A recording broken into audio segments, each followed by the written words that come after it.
Jamaica's energy restoration, progress amid challenges, ensuring accountability and commitment to recovery. And in closing, I will say this. I love you. I see you. My heart breaks for you. The deepest place in my heart. I love you. I see you. I appreciate you. And I am committed to doing whatever it takes to help, along with Reach Out Worldwide, along with Mona Scott Young, along with all of the other resources that we're going to continue to work through and navigate through, with the intentions of showing up to do the best that we can. We're going to try our best to align ourselves with the right political figures who has the right heart and the best of intentions towards the people. There's a lot going on in Jamaica, but we're going to align ourselves with the right political figures and the right people to make sure that all of our efforts actually reach the people. When any government minister who becomes a millionaire after being to a government office is a thief. That's true. That's very true. There's no millionaire who becomes a millionaire through government salaries. I make that statement loud and clear. So this whole concept of democracy is a facade, the entertainment for the poor, to think that by voting a president into power, they've actually put a man in control. We need people like Trory, who wakes up in the morning and says, I need 3,000 trucks of road equipment on the road by tomorrow. And 3 kilometers from Ghana into Burkina Faso, they are there by tomorrow. I need a hospital there. I need an aeroplane manufacturing industry there. I need and you need to give a president power, the one who can decide, not the one who can steal, the one who can decide and make a change. We look at our countries. Look at Kenya, almost 50 years of independence. 60. Look at actually. Look at Ghana, 63. Look at Zimbabwe, 40-something. And the roads that the colonialists built, we're even battling to repair them with potholes and etc. And you wonder, for the past 45 years, what are we doing? Here's the Minister of Roads, here's the Minister of Public Works, but they simply can't get things done. So what do you need? You need a leader. Let me move now to what I think is the most critical aspect of the presentation and the most critical aspect of any chance of quick restoration for the country to come back to some level of normalcy and for the relief and rebuild efforts to really get underway. And that is the issue of electricity. I deliberately left this for the last. As we know, the JPS service license expires and the license request requires that the government indicates its intention by July 2025. To call the government's position was upon expiration of the current All Island license not to renew under existing terms. It's important to point out and remind Jamaica that failure for the government to have responded would have given the JPS an automatic 10-year extension to the existing license of 10 years. So understand what that means in English. If the government did not respond with a position by July 2025, automatically a 10-year extension. So you'll be talking about a license that was given in 2001, renewed in 2016, which expired in 2027, to go from 2027 to 2037 under the same existing conditions. I am not going back. Today is Melissa Day. September 3rd gone. So we're not going to talk about how we got there.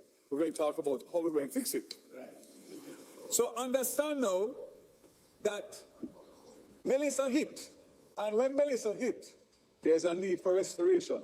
The restoration requires money. The Emergency Disaster Fund, which is what we would call the self-insurance for the distribution and transmission line of the JPS, which is not insured because it's uninsurable, is what we have used for Daryl and for Melissa and for all the other events that we have had in recent years. So, as of right now, that fund, based on the claims that have been made already, to prepare for Melissa, has been exhausted. So it means that the JPS has 2 years on a license, and they have to raise money to restore. Several iterations, several proposals. One, JPS wants a 15-year extension, and they get 15-year extension, they will do what they need to do to find the money. The other one is that multilaterals are prepared to give them money, but they want at least 8 to 10 years extension.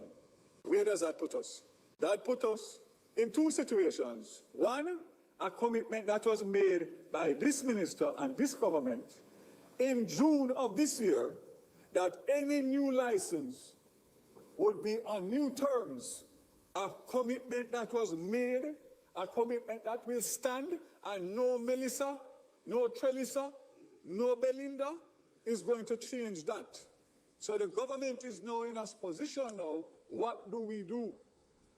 Because we need restoration. JPS is saying that the earliest restoration time that they can give us for the worst affected areas is April to May 2026. Can you imagine me tell a minister that? And on top of which, they want an extended license. That is going to mean that we are in the same situation. Well, Madam Speaker, my colleagues here, many hours, many discussions. Cabinet, not once. Cabinet, not twice. Cabinet 3 times, including yesterday morning. And the decision, thanks to the help and the input of the Ministry of Finance, specifically Minister Williams, and the Financial Secretary, and of course, the new Minister of Efficiency, we were able to work out yesterday and get approved by Cabinet an agreement to fast-track the restoration to end of January, latest early February. Don't clap yet.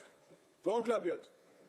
On the basis that the government of Jamaica is not prepared to negotiate any extension of any license other than the process that is going to take us from now until 2027 when this existing license expires. But based on the fact that we need restoration as a country in the shortest possible time, the government of Jamaica has agreed to loan the JPS 150 million United States dollars on the basis that they will use that money, which is estimated at $75 million a month, to restore the entire grid, save and except for any special area that may not be reachable, but the major areas by the end of January, latest early February. What are the terms to make sure that the government and the taxpayers are fully protected? 5 years with an interest rate to be negotiated by the Ministry of Finance, which I'm sure will be a reasonable interest rate, because the higher the interest rate is, the more it's going to pass on to the consumer. And we are cognizant of that. However, they can pay as early as 2 years. Why? Because 2 years the license expires. They'll either have a renewed license or they won't have a license. If they have a license, they can attract financing.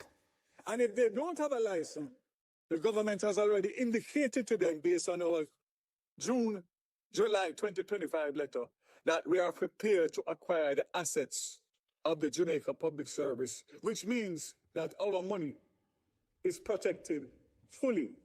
So there is no risk to the Jamaican government or the taxpayers. What we have done is skillfully separated a negotiation of a loan and untied from all of these proposals of extensions. I want to point out to you very carefully, any negotiation that involved the license or amendment of license would retard the period of time when we need to get the money. We need to get the money to them or give them a commitment by tomorrow morning after we announce this today, because the cabinet decision is out. And they have committed that they will have 300 linesmen. They now have 170, all in white truck. And big thick man, you see. That's 170. But those 170 are trying to get back the biggest areas of production for the government, Montego Bay. So all the other areas in my friends and colleagues, hard-hit parishes, are not getting the attention that they would get. And it's not because of anything other than what has to happen in order to get the country up and running. Can you imagine, members, in 2 weeks' time, 300 more linesmen with equipment, same trucks you see and same everything you see, having 500 linesmen additional to what JPS has as their normal crew spread across Jamaica. The commitment that I'm making to you here, that JPS has committed to me, that they can have those trucks and men here by the second week of December, and that by Christmas morning, Grand Market night, they are committing, especially in the hardest hit areas, to bring back light at the most strategic locations where those that are still affected can come down into and do all that they need to do, even if it is that they don't have light 5 miles up in the hill. But I'm here to say that it is the best win-win situation that a government could negotiate. Because if we are to wait until April or May, which means could be in June, depending on what happens, then I don't know what would happen. I can't say what would happen because it wouldn't be pretty. But most importantly, Madam Speaker, is that originally the estimates for the damage, early assessments, as JPS I said, was between $480 and $600 million. As the assessments have continued in more detail, we are down to $350 million, which is a huge difference between the original estimate and what the estimate is. So the question that's going to come is, what happens with the balance of money that's going to be needed? We were not prepared to go into that discussion. They have to come back to us because they have put a hold on dividends from July indefinitely until this matter of normalcy is resolved. So we're not going into it and giving money.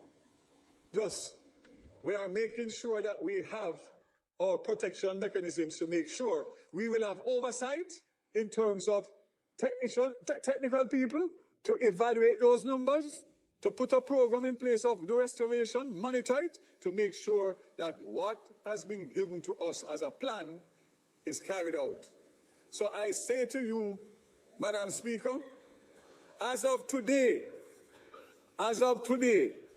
November 25th, approximately 75%, 687,339 households and businesses have been reconnected to the JPS grid in less than 4 weeks.